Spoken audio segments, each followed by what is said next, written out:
Hello दोस्तों, स्वागत है आप सभी का मेरे यूट्यूब चैनल पर। मेरा नाम है रवि। तो चलिए आज की वीडियो को हम शुरू करते हैं। और आज मैं लेके आया हूँ उत्तराखंड अधिशासी अधिकारी के लिए मैथमेटिक्स की क्लास, जिसमें हम बात कर रहे थे सांख्यिकी की। और हम लोगों ने स्टैटिक्स में अभी तक 2 क्लास कर ली हैं। अगर आप लोगों ने नहीं देखी है तो देख लेना, जिसमें हम बेसिक से सीख रहे हैं। और इस सीरीज़ में हम कवर करने वाले हैं जो NCERT की किताबें हैं उनको। क्लास 9th और 10th की NCERT की किताब से जो भी सांख्यिकी के क्वेश्चन बनते हैं उनको हम यहाँ पर डिस्कस करेंगे। और जब आपका पेपर होगा तब तक हम यहाँ पर 10 नंबर का पूरा कवर कर ले जाएंगे। तो आप लोगों को इस सीरीज़ को ज़रूर फॉलो करना है अगर आप अधिशासी अधिकारी की तैयारी कर रहे हैं और आपकी अगर मैथमेटिक्स से कमज़ोर है तो। क्योंकि हम यहाँ पर बात करेंगे बिल्कुल बेसिक से। अगर किसी स्टूडेंट को बिल्कुल बारीकी सी चीज़ें समझ में नहीं आती तो उनको भी यहाँ पर समझाने का प्रयास किया जाएगा। आप लोगों को बहुत अच्छी तरीके से यहाँ पर कवर कराया जाएगा। मैंने PDF टेलीग्राम चैनल पर डाल दी है, क्लास 9th की और 10th की भी डाल दूंगा। तो दोनों PDF आप देख सकते हैं, वहाँ से भी अपनी प्रैक्टिस को करेंगे। क्योंकि यहाँ पर कुछ क्वेश्चन मैं कराता हूँ, बाकी क्वेश्चन आप लोगों को घर पे करने हैं। तो दोनों PDF से आप देख के वहाँ पर आप अपनी प्रैक्टिस को कर सकते हैं, जिससे कि आप लोगों का जितनी ज़्यादा प्रैक्टिस होगी उतनी ज़्यादा आप लोगों के अच्छे मार्क्स आने की उम्मीद बनती है। और तो चलिए शुरू करते हैं। यहाँ पर हम बात कर रहे थे आंकड़ों का आलेखी निरूपण। तो आलेखी निरूपण हमारे सब्जेक्ट में दिया गया है, सिलेबस में दिया गया है, आप लोगों ने देखा। और पिछली क्लास में हम लोगों ने देखा था दंड आलेख के बारे में। पिछली क्लास में हमने जो डायग्राम देखा था वो दंड आलेख का देखा था, जिसको हम बार डायग्राम बोलते हैं, ठीक है, बार डायग्राम। लेकिन आज हम यहाँ पर चर्चा करने वाले हैं दोस्तों आयत चित्र के बारे में। आयत चित्र, जिसको अंग्रेजी में हिस्टोग्राम बोला जाता है। तो आयत चित्र, आज आप लोग इसका हेडिंग डाल लें, जिसको हम अंग्रेजी में हिस्टोग्राम बोलते हैं। तो हिस्टोग्राम के बारे में हम यहाँ पर चर्चा करने वाले हैं। तो हिस्टोग्राम आयत चित्र किस प्रकार से बनता है, क्योंकि देखो यहाँ पर से क्वेश्चन किस प्रकार से पूछा जाएगा। आपके सामने एक आयत चित्र दिया जाएगा, एक हिस्टोग्राम दिया रहेगा, उसमें एक ही आयत चित्र में 4 या 5 क्वेश्चन भी हो सकते हैं, हो सकता है 2 क्वेश्चन भी हो सकते हैं। तो वो तो डिपेंड करेगा कितने क्वेश्चन होंगे, लेकिन एक ही चित्र से 4-5 क्वेश्चन वैसे बनाए जा सकते हैं। तो हम यहाँ पर देखेंगे आयत चित्र होता क्या है, क्योंकि पहले हम लोगों को इस चित्र को समझना है, इस आरेख को समझना है, उसके बाद हम क्वेश्चन को समझेंगे। क्योंकि जब अगर हमारे पास फिगर होगा उसको अगर हम नहीं समझ पाएंगे तो क्वेश्चन कैसे समझ पाएंगे, उनके आंसर कैसे निकल पाएंगे। तो हमारे पास एक प्रॉब्लम है, ये आपके सामने एक प्रॉब्लम दी गई है, इसका हम आयत चित्र बनाते हैं। और आयत चित्र जब बन जाएगा उसके बाद उस पर आधारित क्वेश्चन भी हम करेंगे। तो यहाँ पर आप लोगों के सामने ये क्वेश्चन दिया है, ये क्वेश्चन है। देखो, क्वेश्चन आपके सामने 2 तरीके से पूछा जा सकता है। पहला तरीका तो यही है कि आपके सामने एक टेबल दी रहेगी, ये टेबल है, इस तरीके की टेबल है, और इस पर आधारित 4-5 क्वेश्चन आप लोगों से पूछ लिया जाएगा। दूसरा तरीका क्या है कि इसका आयत चित्र आप लोगों के सामने दिया रहेगा, ये चीज़ें नहीं दी रहेंगी, तो तब आप लोगों को आयत चित्र में देख के अपने क्वेश्चन का आंसर करना पड़ेगा। तो आयत चित्र क्या होता है, हिस्टोग्राम क्या होता है, पहले उसको समझ लेते हैं, फिर उस पर आधारित हम प्रश्न भी करेंगे। तो आपके सामने क्या है, यहाँ पर विद्यार्थियों की संख्याएं हैं और यहाँ पर उनका किलोग्राम में भार है। तो जैसे अगर हम बात करेंगे 30 से 35 किलोग्राम में कितने विद्यार्थी हैं, तो यहाँ पर 9 विद्यार्थी हैं। अब ये विद्यार्थियों की संख्या क्या होती है, इसको हम बारंबारता बोल देते हैं। क्या बारंबारता? बारंबारता मतलब अंग्रेजी में हम इसको फ्रीक्वेंसी बोल देते हैं, F से इसको डिनोट करते हैं। 30 से 35 तक कितने किलोग्राम, मतलब 30 से 35 किलोग्राम के बीच में कितने विद्यार्थी हैं, 9 विद्यार्थी। तो बारंबारता का मतलब जो बार बार रिपीट हो रहा हो। तो 30 से 35 के बीच में कितने विद्यार्थी रिपीट हो रहे हैं, 9 विद्यार्थी। इसी प्रकार 35 से 40 में 6 विद्यार्थी, 40 से 45 में 15, फिर इसी तरीके से आप देख पा रहे हैं कुल 36 विद्यार्थी हैं। इसका हमको आयत चित्र बनाना है, तो सिंपल सा हम क्या करेंगे, एक ग्राफ ले लेंगे और इस ग्राफ में हम यहाँ पर ऊपर की ओर बना देंगे फ्रीक्वेंसी का मतलब आप लोग यहाँ पर देख पा रहे हैं विद्यार्थियों की संख्या है, और इस लाइन में एक्स एक्सिस में हम यहाँ पर बना देंगे भार। यहाँ हम क्या दिखा देंगे, भार दिखा देंगे। और हमने भार कहाँ से कहाँ तक दिखाना है, 30 से 35। तो हम यहाँ पर सबसे पहले 30 लिख लेते हैं, फिर 35, 40, 45, 50, 55, 60। तो ये 60 तक है, हम 65 तक बना लेते हैं। अब आप लोग यहाँ पर भार देख पा रहे होंगे, भार को हम कैसे बनाएंगे, एफ को, फ्रीक्वेंसी को, तो हम यहाँ पर देख पा रहे हैं 1 से लेके सबसे छोटी संख्या 1 है, और ये 1 बढ़ते हुए कहाँ पर तक जा रहा है, 15 तक जा रहा है। तो हम कितने का अंतराल पर बना सकते हैं, तो हम यहाँ पर देखेंगे कि 15 तक हम 2-2 का अंतराल भी बना सकते हैं, ठीक है, क्योंकि इस तरीके से आप लोग अगर देखें यहाँ पर 1 2 3 4 5 6 3-3 के अंतराल में भी बना सकते हैं, 4-4 के अंतराल में भी बना सकते हैं, ठीक है। तो हम 3-3 के अंतराल में बना लेते हैं। तो यहाँ पर हम लिख लेंगे 0 3 6 9 12 15 और 18। अब यहाँ पर हम क्या देख पा रहे हैं, पैमाना हम यहाँ पर देखेंगे, आपके सामने इस तरीके से पैमाना लिखा रहेगा। पैमाना एक्स एक्सिस में क्या पैमाना लिया गया है, ये जो चौड़ाई है, इसमें जो ये आयत चित्र है इसको अभी हम देखेंगे। ये देखो, एक जो खाना है, एक खाना बराबर कितना सेंटीमीटर का गैप है, ये आप देख पा रहे हैं 30 से 35, 35 से 40, 40 से 45, 5 सेंटीमीटर का।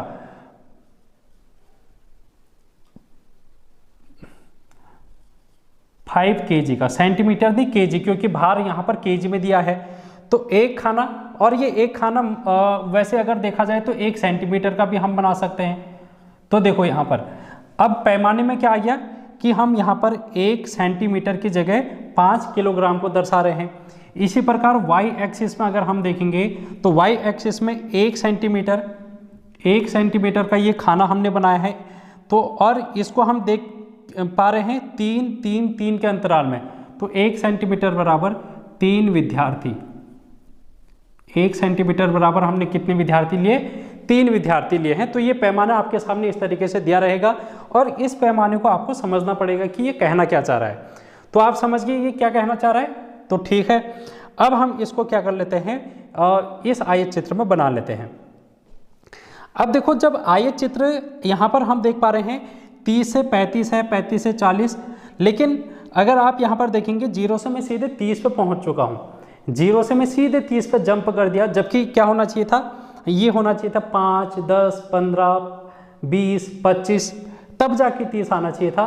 तो हम यहाँ पर क्या कर रहे हैं, कुछ नंबर को गैप कर दे रहे हैं। तो गैप जब हम करेंगे तो यहाँ पर एक सिंबल का प्रयोग हम करेंगे। यहाँ पर क्या करेंगे, एक सिंबल का हम प्रयोग करेंगे। देखो, मैंने इस तरीके का एक सिंबल बना दिया, ठीक है दोस्तों, या इसको हम इस तरीके से भी, ये वाला सिंबल मैंने यहाँ पर बना दिया इस तरीके का, और इसको हम बोलते हैं किंग नहीं, राजा वाला किंग नहीं, किंग।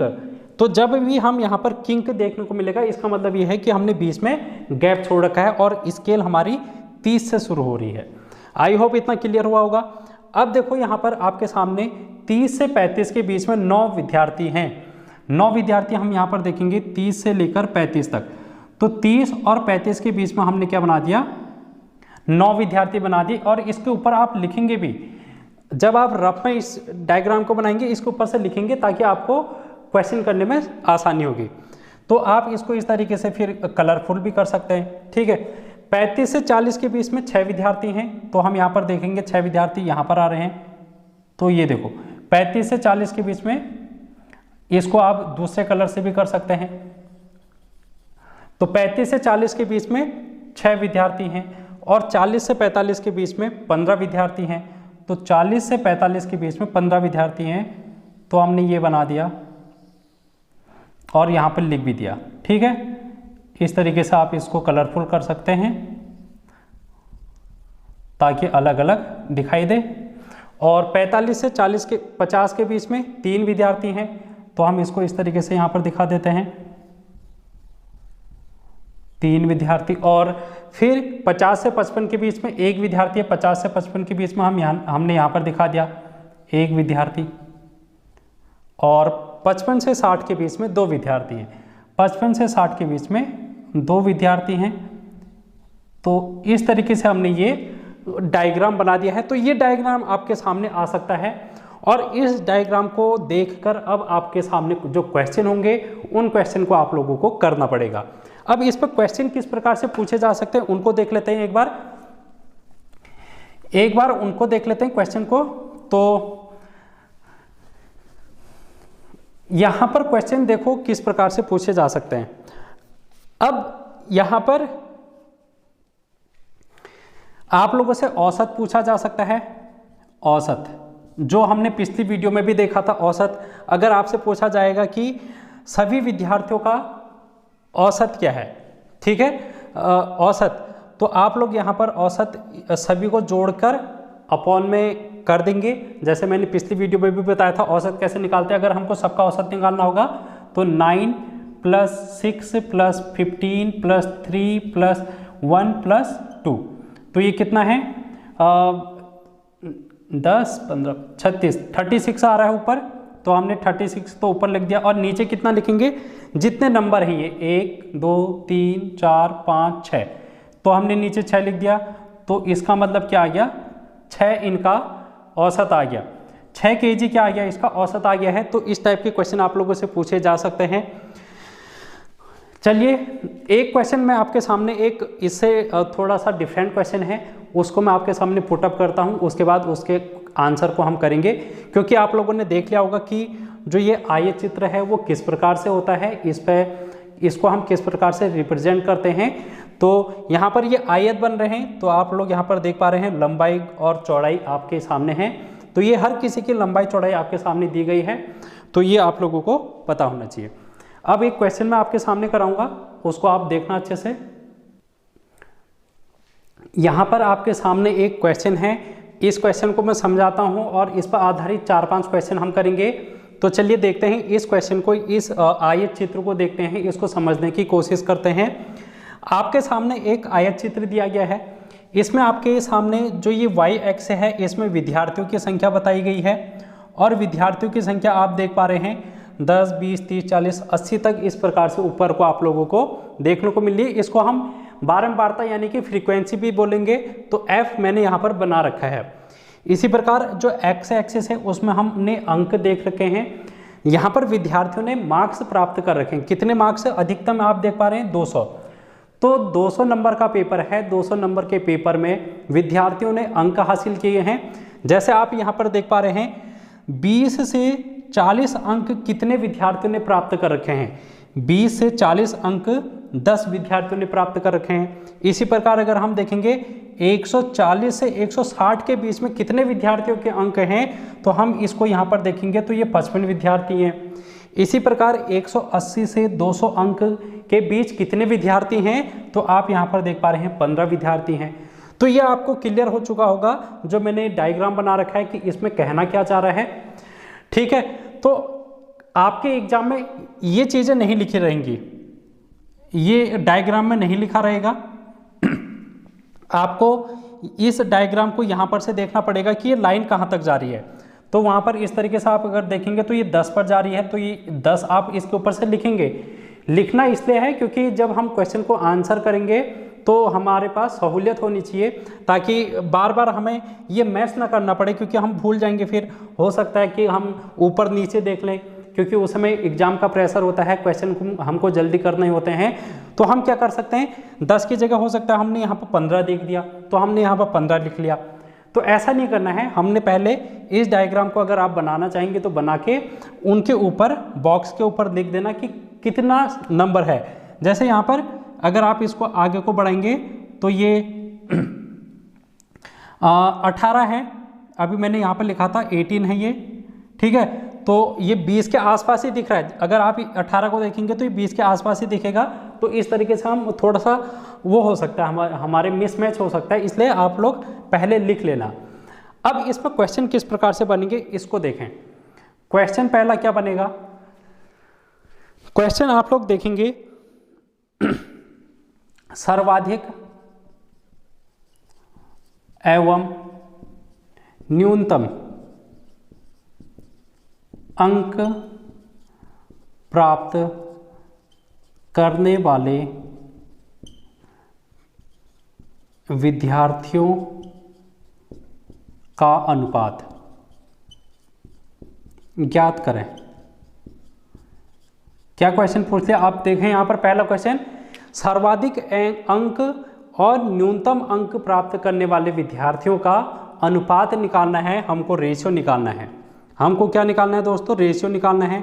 और रेशियो मैंने पिछली क्लास में आप लोगों को बताया था। अगर आप लोगों ने जो फाउंडेशन बैच है उसमें क्वेश्चन प्रैक्टिस मैंने आप लोगों को कराई थी, तो आरओ के लिए, और उसमें मैंने अनुपात टॉपिक को ही डिस्कस कर रखा है, रेशियो टॉपिक को। अगर आप लोगों ने नहीं देखी होगी तो देख लेना। और रीजनिंग की क्लास भी मैं आप लोगों को 25-26 करा रखी है, तो रीजनिंग भी देखना। अभी आप लोगों ने बंदी रक्षक का पेपर देखा होगा, उसमें बहुत सारे क्वेश्चन हैं जो कि मेरे जो आप लोगों को कराए गए हैं वहीं से आए हैं, तो आपको देखना है, वहाँ से आपको डेफिनेटली फायदा देखने को मिलेगा। तो यहाँ पर आप देख पाएंगे अनुपात हमको निकालना है अधिकतम और न्यूनतम के बीच में। तो अनुपात का मतलब क्या होता है? हम भाग निकालते हैं। अनुपात रेशियो का मतलब क्या है? हम भाग करेंगे किसका? हमको करना है सर्वाधिक का, सर्वाधिक अंक का और न्यूनतम अंक का। सबसे अधिक अंक कितने विद्यार्थियों के हैं? 180 से 120 सर्वाधिक अंक हैं ये, क्योंकि यहाँ पर 180 से 200 तक कितने विद्यार्थी अंक लाए हैं? तो सर्वाधिक 15 लोग लाए हैं। अब आप यहाँ पर कंफ्यूज मत होना कि 75 आप लोग करें। क्यों? क्योंकि यहाँ पर आपको ये जो 75 है वो विद्यार्थियों की संख्या है, लेकिन हमको यहाँ पर न्यूनतम अंक और सर्वाधिक अंक का अनुपात निकालना है। ठीक है, तो अधिकतम अंक 15 हो गए और न्यूनतम अंक आपके पास 10 हो गए हैं, तो इनके बीच का अनुपात हमको निकालना है। ठीक है दोस्तों, तो आप यहाँ पर देख पाएंगे 15:10। अगर हम इसको 5 से डिवाइड कर देंगे तो 5 3 15, 5 दूना 10, तो ये कितना आ गया? 3:2। अब इसी में क्वेश्चन आप लोगों से इस प्रकार से भी पूछा जा सकता था कि न्यूनतम, मिनिमम तथा मैक्सिमम के बीच अनुपात। तब आपका आंसर ये थोड़ा सा चेंज हो जाता। कैसे? ये आंसर आपका हो जाता 2:3। अभी हम लोगों ने क्या निकाला? सर्वाधिक और न्यूनतम का अनुपात निकाला। सर्वाधिक ऊपर लिखा है, न्यूनतम नीचे लिखा है। क्यों? क्वेश्चन में हमसे ये पूछा था सर्वाधिक और न्यूनतम का अनुपात ज्ञात करना है। अगर आपसे इस तरीके से क्वेश्चन पूछ लिया जाता न्यूनतम एवं अधिकतम, तब आपका आंसर मिनिमम और मैक्सिमम का हो जाता। तो आप लोग इस बात को भी देखेंगे कि आपसे क्वेश्चन में पूछा क्या जा रहा है, अनुपात में पहले क्या पूछा जा रहा है, बाद में क्या पूछा जा रहा है। तो इस तरीके से जब आप इसको करेंगे तो आपका आंसर आ जाएगा। तो ये तो था अनुपात का। ये क्या था क्वेश्चन? अनुपात का। तो पिछली क्लास में हम लोगों ने क्या देखा? हमने पिछली क्लास में देखा था औसत का, और इस क्लास में हम लोगों ने देखा अनुपात का। इस क्लास में हमने क्या देखा? अनुपात का। अब एक क्वेश्चन और है, दूसरा क्वेश्चन हम करेंगे 140 से अधिक, 140 यहां पर 140 और अधिक अंक प्राप्त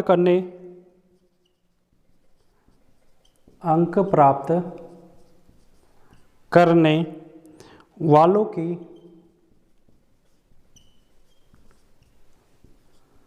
कुल संख्या का 60 से 120 के बीच अंक प्राप्त करने वाले छात्रों की कुल संख्या से कितना अनुपात है। यहाँ पर अब आपके सामने एक क्वेश्चन और आ गया है। क्वेश्चन क्या कर रहा है, फिर से समझना इसको। 140 और अधिक अंक प्राप्त करने वाले की कुल संख्या। तो अब हम यहाँ पर देखेंगे 140 और उससे अधिक। जब भी हमको 140 और उससे अधिक कह रहा है तो हम यहाँ पर से ऊपर को देखेंगे। 140 ये रहा, इससे ऊपर के अंक देखेंगे तो 140 और अधिक अंक प्राप्त करने वाले कुल संख्या, करने वालों की कुल संख्या। तो तो कुल कितनी संख्या है इनकी, तो आप यहाँ पर देख पाएंगे 140 और 200 के बीच में कुल कितने विद्यार्थी हो गए, 55, 40 और 15। तो इनको हम जोड़ देंगे, तो इनको अगर हमने जोड़ा तो ये कितना आ गया, 55 प्लस 40 प्लस 15, तो 55 और 60 70, 70 और 40 110, ये आ गया 110। यहाँ पर कितना आ गया है, 110 आ गया है ऊपर। अब इसका अनुपात हमको किससे निकालना था, 60 और 120 के बीच अंक प्राप्त करने वाले छात्रों की कुल संख्या से। तो यहाँ पर छात्रों की कुल संख्या हमको बतानी है 60 से 120 के बीच में। तो 60 से 120 आप देख पाएंगे, 60 और 120 इनके बीच का हमको बताना है। तो आप यहाँ पर देख पाएंगे 60 से एक हो गया 32, 45, 60, ठीक है। तो इतने का हमको यहाँ पर निकालना है। तो आप यहाँ पर देखेंगे 32 प्लस 45 प्लस 60, तो आप यहाँ पर देखेंगे 5 और 2 7, 6 4 10, 10 3 13, तो ये 137 आ गया। तो क्या हम इसको और कैंसिल कर सकते हैं, नहीं कर पाएंगे, क्योंकि यहाँ 0 है यहाँ 7 है, तो कोई एक कॉमन संख्या हमको नहीं मिल पाएगी जिससे ऊपर और नीचे काटा जा सके। तो यही हमारा अनुपात हो जाएगा 110 अनुपात 137, इसका आंसर हो जाएगा। अगर आप लोगों से इसका उल्टा पूछ लेता, यहाँ पर आपसे 160 से 120 और 140 और उससे अधिक के बीच में पूछ लेता, तो हमारा आंसर इसका रिवर्स आ जाता, यानी कि 137 अनुपात 110 आ जाता। तो इस तरीके से आप लोग अनुपात भी निकाल पाएंगे जब अगर आप लोगों ने इन चीज़ों को सीख लिया है। तो हुआ क्लियर, आई थिंक हो चुका होगा। इस टाइप के क्वेश्चन आप लोगों से इसमें से पूछे जा सकते हैं। और क्या क्वेश्चन बन सकते हैं उसको देख लेते हैं। यहाँ पर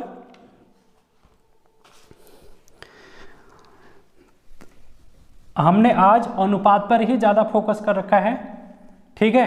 तो क्योंकि हम हर एक वीडियो में आप लोगों को अलग अलग टाइप के क्वेश्चन कराने की सोच रहा हूँ मैं, इसमें हमने अनुपात के बारे में देखा।